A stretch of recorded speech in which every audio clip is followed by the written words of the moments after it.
how often do you replace your cell phone? Got some laughs there. Question 3, only 27 people said every 6 months.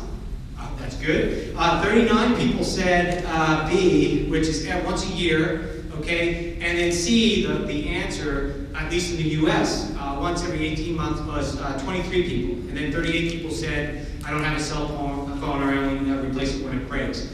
And, you know, again, the average here is only 18 months, but in other places of the world, the average is actually much lower. And in fact, I think one of those, was it the high-tech trash, the Grossman book, talked about how in places like Japan and Scandinavian countries, they expect people to be 100% cellular, like everybody's going to have cell phones. And what will happen next is probably those people will have 2 and 3 cell phones. So it adds up very quickly. That's why, you know, those little things, they look so clean, computers look so clean.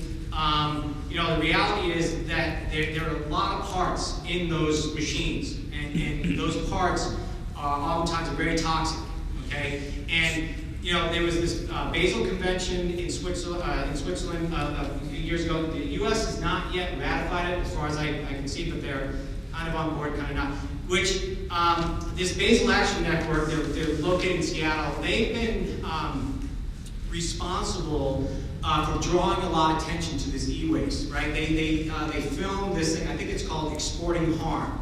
And this film was shown, you know, in these private screenings and such, but it had a big influence on politicians and even the industry, you know, calling attention to the fact that they have to do something like this, because it showed those images of piles of electronic waste in places like China and India, and people just sitting on top of these things, you know, and taking them apart with their hands, smoking cigarettes, taking things apart, actually boiling parts, so like cooking parts of the electronics so that they can get the little pieces of gold and other things that are found inside of it. So when they're doing that, of course, it's releasing all this stuff, okay? Like in places in China, the water is contaminated. They're going to bring water in from other places because it's just become these kind of toxic wastelands and stuff. So there's an effort, and things have changed, you know, in the last few years to bring some change to that situation. But you know, there's a lot more obviously to do when it comes to that.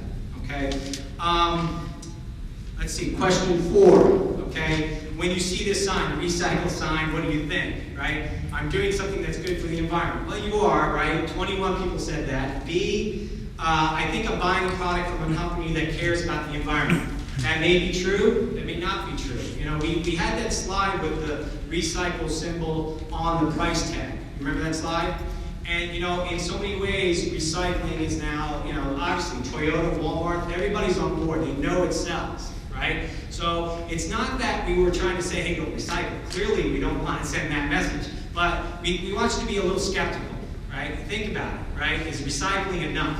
Because oftentimes people think, oh, I'm recycling, but if you continue to buy more and more water bottles, right? If you continue to buy more and just make more trash, then you may be recycling, but there's still the waste, okay? And oftentimes, unfortunately, you know, only a certain percentage of stuff actually gets recycled, right? The majority of it's mixed in with the regular trash and ends up on those trucks and barges and trains and just goes to these, you know, these mega landfills. And whether it's sorted or not, you know, it's tough, right? There's a lot. You saw those numbers, and we had the visual here of the pounds, only because there's so many numbers floating around, right? I mean, there are billions of tons of this and thousands of this and so on, and it's kind of hard to visualize. It's kind of hard to really actualize. And these bags actually weigh what they say, by the way. In case you're interested and want to come up here and check it out, the 1 pound bag is 1 pound, 4.5, and 22.5 pounds. And 22.5 pounds is pretty interesting. You know, it's like, that's a fairly heavy bag. And just multiply it by this room, right? And multiply it by Kingsborough's population, multiply it by the city's population. That slide with the Empire State Building is kind of frightening. Every day, that's how much garbage is being collected in New York City alone. Okay, and New York State is the biggest exporter of garbage to these other states. So, you know, it's a mounting problem, no pun intended. Okay. And then nothing, it's merely an arrow with circles. Oh, 25 people said that. Oh my God, okay.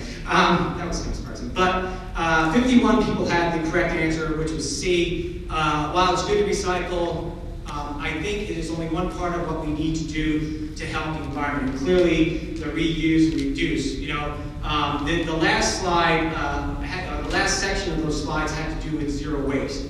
Okay, and we posed this question at the end.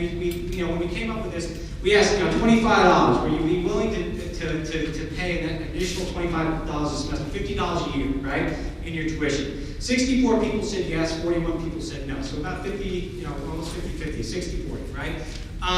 So not bad. And the idea was not so much the cost, it's the idea of, what are you willing to sacrifice, what kind of effort are you willing to make to actually kind of affect some change? Because it will take effort and sacrifice, and it will cost sometimes. The price of goods may be a little higher, okay? And it will take effort to kind of sort that stuff so that you take, say, things that can be composted, turn into fertilizer to your community garden, okay? And it might take a little effort to save those plastic bags, to clean them out, so that you go to whatever grocery store that has maybe bulk bins, and you put, your bulk items like rice and things in those things instead of reusing more and more plastic bags and such like that.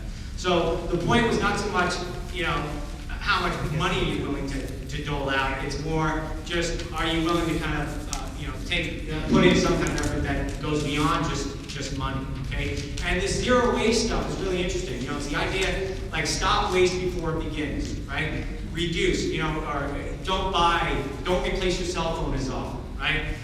Don't buy things that you can maybe repair, right? Just keep reusing them, okay?